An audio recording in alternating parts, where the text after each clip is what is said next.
to make very little difference. If you look at the structure, you will see that as the chair of the commission, you will be the last person to see the results. Yes, everybody has seen the results as it's going up and up and up and up and up before it comes to you. You must be a big fool to change the results. You must be, and you cannot do it. So, please, yes. Accordingly, I have the honor to declare Honorable Alban Kingsford Sumana Bagbin as Speaker-elect.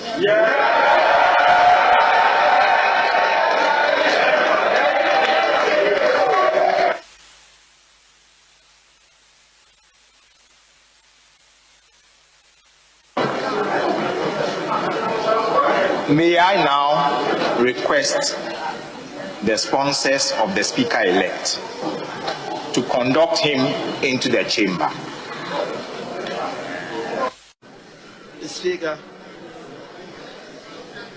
Mr. Speaker,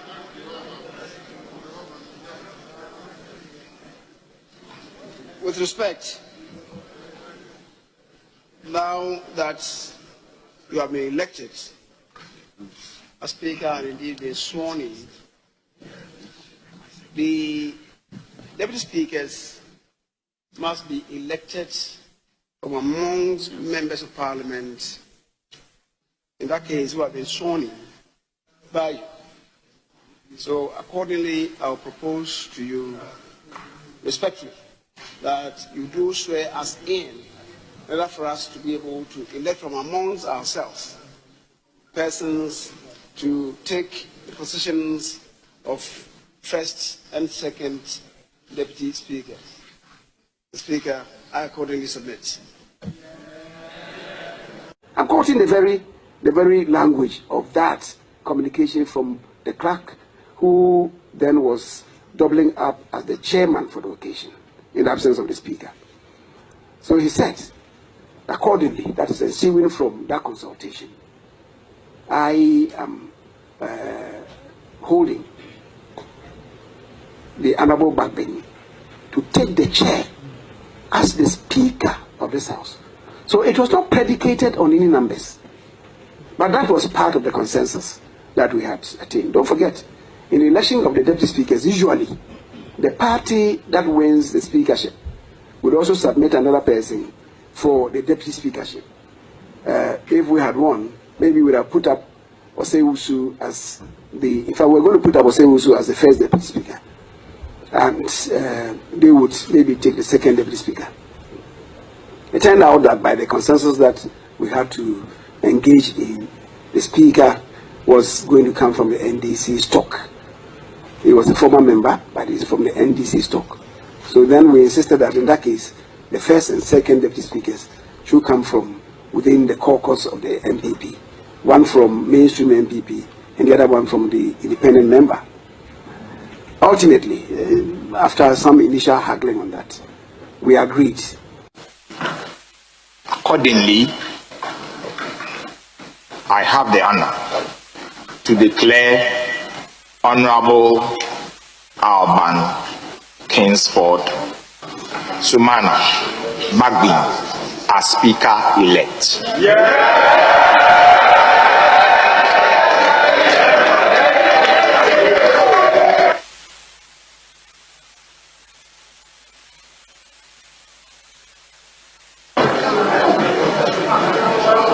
May I now request the sponsors of the Speaker-elect to conduct him into the chamber. Accordingly, I have the honor to declare Honorable Alban Kingsford Sumana Bagbin as Speaker-elect.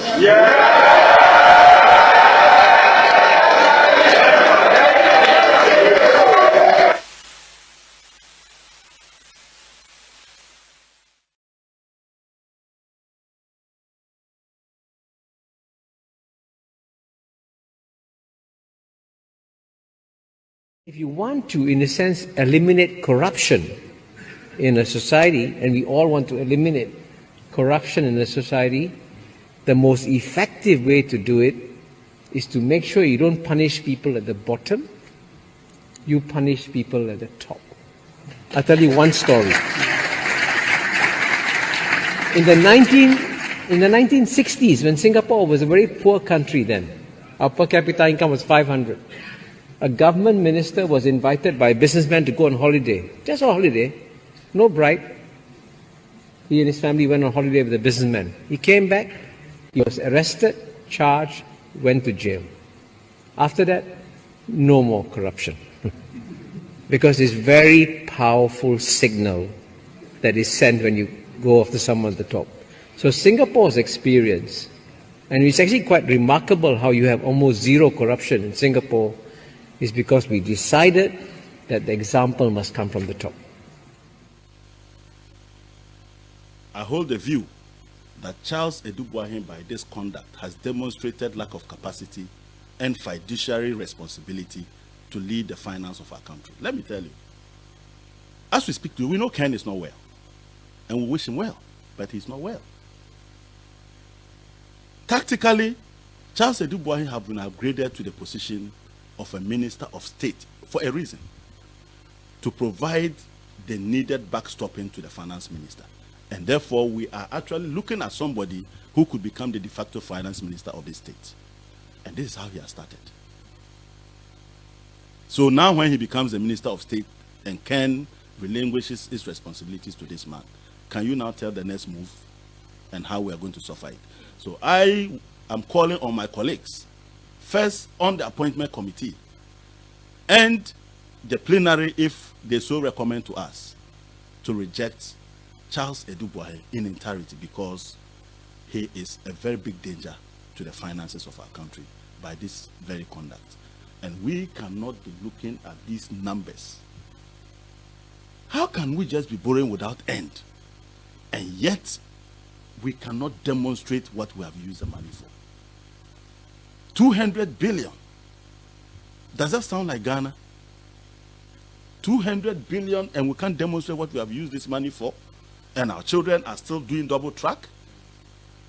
It's unbelievable.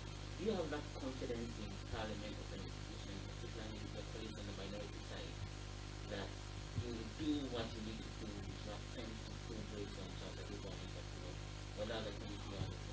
On any day, I believe in the sanctity of Parliament. And that's the reason I have not resigned from Parliament. On any day, I believe in the collective will of the minority to protect the public purse. But don't forget that when we come to Parliament as individuals, we have a responsibility to different stakeholders, and individuals respond to those different stakeholders differently. Okay, and so on the basis of that, it is very difficult for me to pigeonhole everybody in Parliament, because we all provide different weights and different importance to different stakeholders within the sphere of our work as members of Parliament. I have a different view as to why we would put such a person there. Some may look at other aspects that may overweigh my concerns. But collectively, I think Parliament takes a decision given all these array of stakeholder interests. Parliament, ladies and gentlemen, today's encounter is a very brief but very important one. Only recently you would have seen that the Bank of Ghana has reported very alarming figures for our national public debt. And that figure that was reported by the Bank of Ghana excludes the $3 billion that we recently borrowed. Even if we are to use $1 billion of that to refinance maturing debts or to call back other bonds that were issued, our public debt portfolio should now be in the region of 320 billion. That means that in a little over 4 years, we've added about 200 billion to our public debt. It is becoming very clear that the phenomenal growth in our public debt is influenced largely by some people at the Ministry of Finance who have made borrowing their private business, because they benefit directly through their companies when Ghana borrows. So we are no longer having to borrow because Ghana needs it, but we have to borrow because their businesses need that money in order for them to be rich. Only recently you would have noticed that the Bank of Ghana released a notice of the companies that have been contracted to be the book runners or the transaction advisors to the Ministry of Finance. One would think that those companies were contracted by Bank of Ghana. No. They were contracted by the Ministry of Finance. And so Ken Ofori-Atta, as the Minister for Finance, and Charles Edou-Boahen, who until recently, when the Minister for Finance returned from his sick leave, was the President's representative at the Ministry of Finance and has been nominated as a Minister of State at the office of the Ministry of Finance, has his company as one of the transaction advisors. Black Star Brokerage is a company owned by Charles Edou-Boahen. Data Bank is a company owned by Ken Ofori-Atta. So Ken Ofori-Atta and Charles Edou-Boahen have contracted their own companies to be their transaction advisors in order for us to borrow money.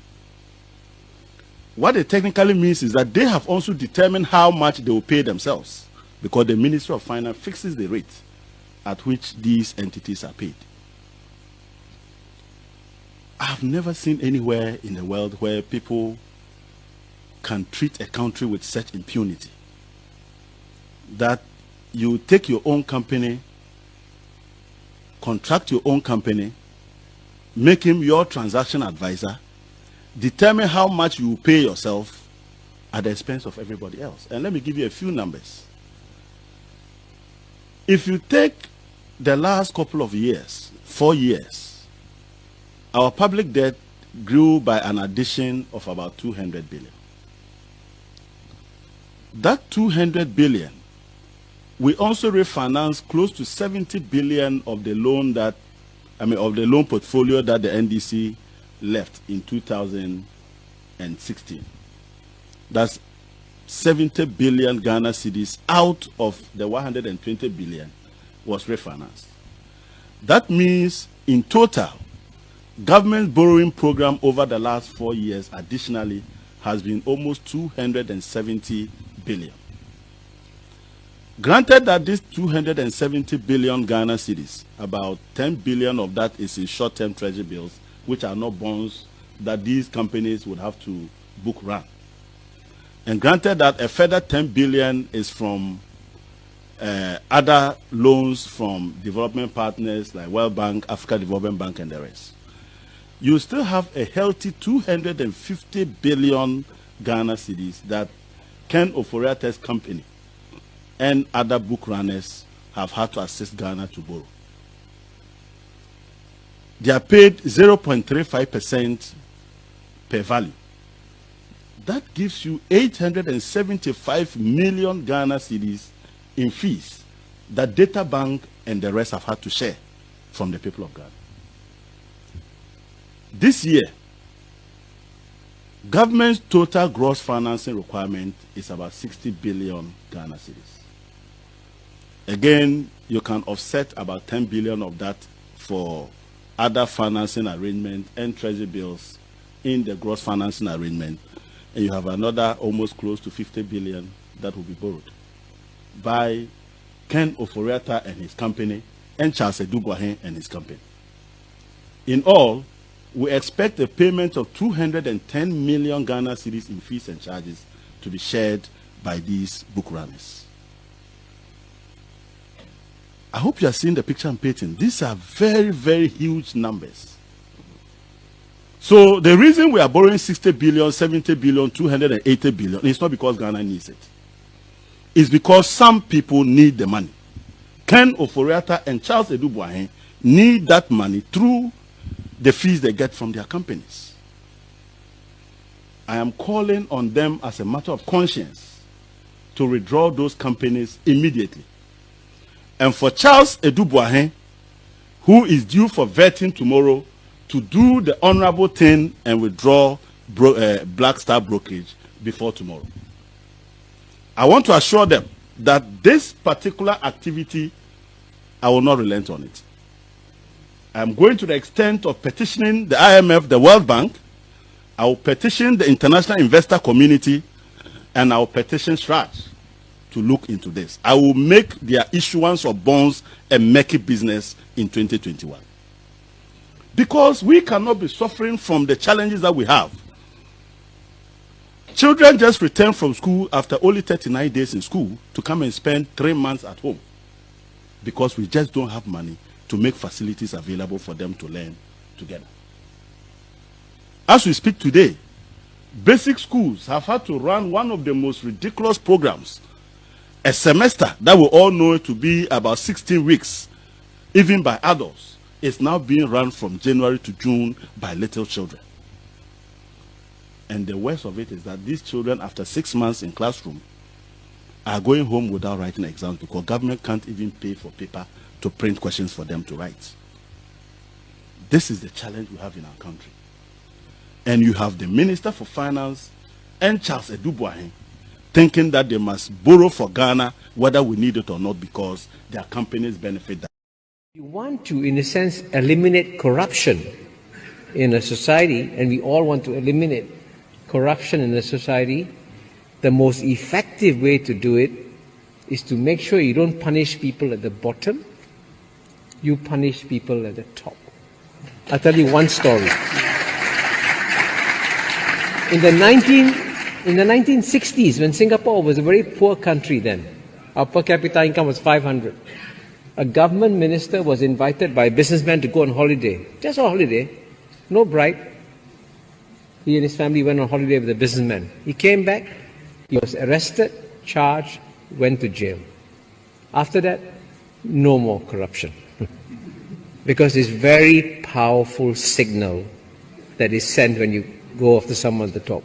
So Singapore's experience, and it's actually quite remarkable how you have almost zero corruption in Singapore, is because we decided that the example must come from the top.